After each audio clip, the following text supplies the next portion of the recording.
Meus caríssimos e amados irmãos e irmãs, depois de um tempo que nós ficamos sem os nossos vídeos por dificuldades de encontro, de organização, mas agora nós retomamos os nossos vídeos falando um pouquinho sobre o nosso Catecismo da Igreja Católica.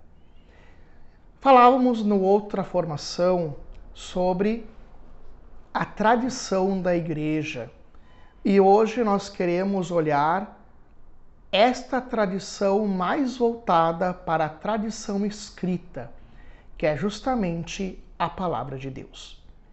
Mas para que antes nós possamos entrar de fato, para meditarmos e conhecermos melhor o que o Catecismo vai dizer sobre a tradição escrita, que é a Bíblia, nós vamos ter que compreender alguns conceitos básicos que se encontram na explicação e em nossa formação de hoje. Primeira coisa que nós temos que compreender o que é inspiração bíblica. A inspiração bíblica é a inspiração do Espírito Santo que age nos escritores bíblicos para que a palavra de Deus seja escrita. E, portanto, ligamos com o segundo conceito, que são os hagiógrafos. Os hagiógrafos são justamente os escritores bíblicos que agem sob a ação do Espírito Santo e escrevem as Sagradas Escrituras, os livros canônicos. E livro canônico vem para um terceiro conceito, que é o cânon bíblico. O que é o cânon? O cânon significa régua, medição. São todos os livros aceitos pela Igreja e que compõem os 73 livros da Sagrada Escritura. Ou seja, este conjunto de 73 livros bíblicos se chama cânon bíblico. Mas tem alguns livros que não foram aceitos. Esses nós conhecemos como apócrifos. Aqui está o quarto conceito. Apócrifo significa livro escondido, oculto, que está completamente abandonado. Por quê? Porque ele não faz parte do cânon bíblico.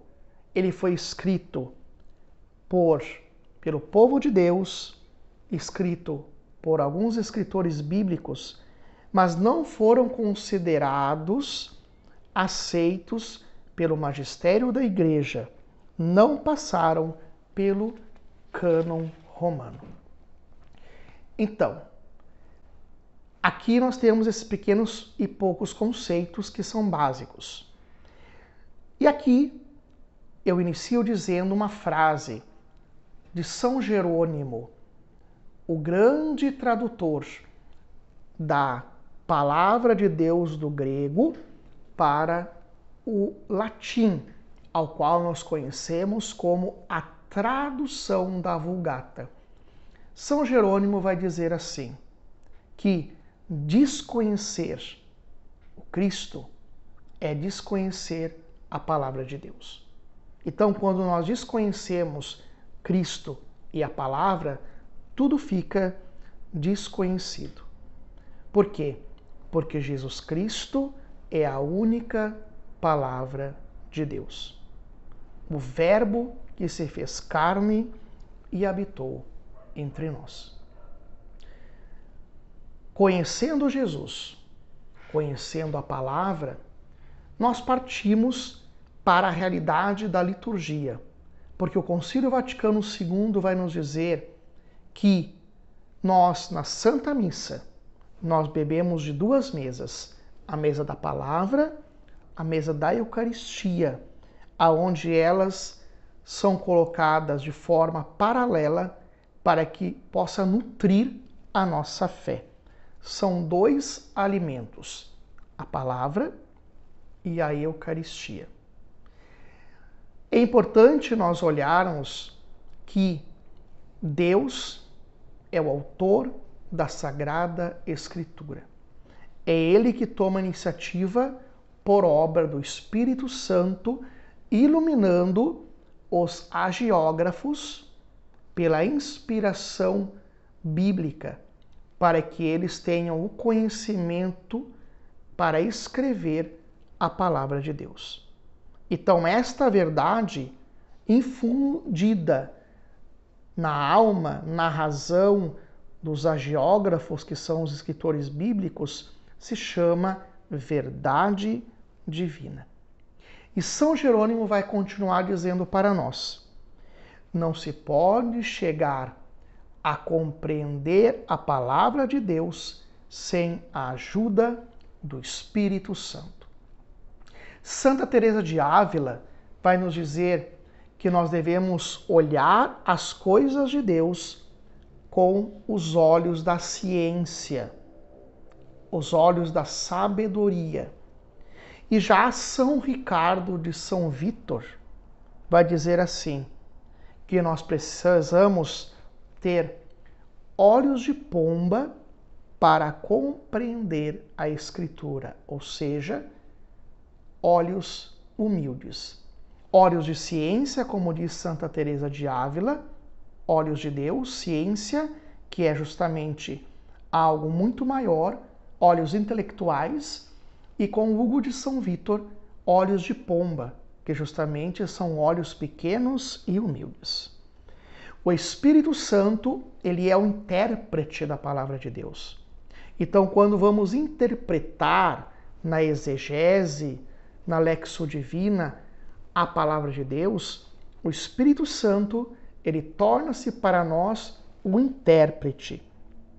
Nos ajuda a prestar atenção no conteúdo e na unidade da Escritura, nos ajuda a ler a Escritura dentro da tradição da Igreja e também nos ajuda a estar atento para as verdades divinas que contém a palavra de Deus.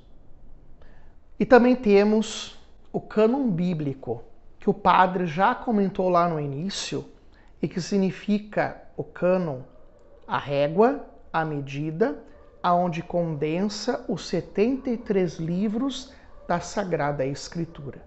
E como que a Igreja aprovou esses 73 livros que estão dentro da Sagrada Escritura? Esses 73 livros da Sagrada Escritura, eles têm alguns critérios de aceitação. Desses livros, os critérios são os seguintes. Primeiro, tem que ter sido escrito na Terra Santa. Segundo, escrito somente em hebraico, na língua hebraica. Terceiro, escrito sempre no período de Esdras, 455 e 428 antes de Cristo. Mas também tem que estar de acordo, sem contradizer a Torá, a lei de Moisés. Então, meus amados, o Antigo Testamento e o Novo Testamento, que estão no cânon bíblico, eles não podem estar de desacordo, porque o Antigo Testamento prepara o Novo Testamento.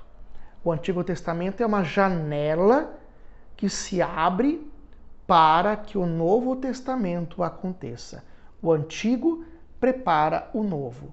O Antigo prepara o Messias Jesus Cristo, que vai nascer no Novo Testamento, como se fosse uma dobradiça que se abre, mas também ao mesmo tempo se completa. E também a Sagrada Escritura, ela está presente na vida da Igreja, porque nós não interpretamos a palavra de Deus fora do contexto da Igreja, para que nós não tenhamos o perigo de cair nem no fundamentalismo e também no relativismo. Então, a palavra de Deus na vida da Igreja, ela está presente nos ritos, na liturgia, nos sacramentais, na catequese, na homilia, em todos os momentos. E é justamente a igreja é o lugar por excelência da hermenêutica da palavra de Deus. Então, esta frase gostaria que vocês gravassem no coração de vocês. Omnis Scriptura Divina Unus Liber Est. Toda a escritura divina é um único livro. Então a palavra de Deus, ela é um único livro que nos forma, nos nutre, nos alimenta e nos catequiza. Então, meus amados, a partir desta formação, espero que crie no coração de vocês um amor muito maior à palavra de Deus, na leitura, na exegese, na lexo divina, na leitura diária, na liturgia diária e principalmente sabendo que quando lemos a palavra de Deus, é o próprio Cristo que se revela a nós. Então, meus amados, fiquem com Deus e até o nosso próximo encontro. Em nome do Pai, Filho e Espírito Santo. Amém.